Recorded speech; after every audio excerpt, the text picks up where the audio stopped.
অসম দর্শন প্রকল্পে কাটিগড়ায় 150 উপাসনাস্থলীর জন্য 1.5 লক্ষ টাকা অনুদান। হিলারায় বিশাল চেক বিতরণ অনুষ্ঠান। কাটিগড়া সমষ্টির 150টি উপাসনাস্থলীর উন্নয়নের লক্ষ্যে অসম দর্শন প্রকল্পের অধীন 1,50,000 টাকা করে অনুদানের চেক বিতরণ করা হয়।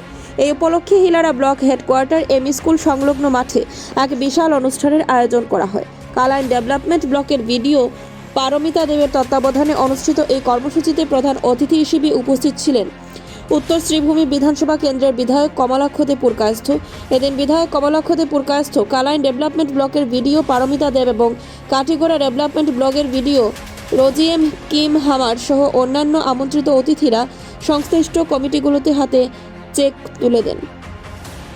অনুষ্ঠানে ব্যাপক জনসমাগম লক্ষ্য করা যায়। বিধায়কের উদ্যোগে এই অর্থ বরাদ্দ হওয়ায় বিভিন্ন মন্দির কমিটির পক্ষ থেকে তাকে ধন্যবাদ জানানো হয়।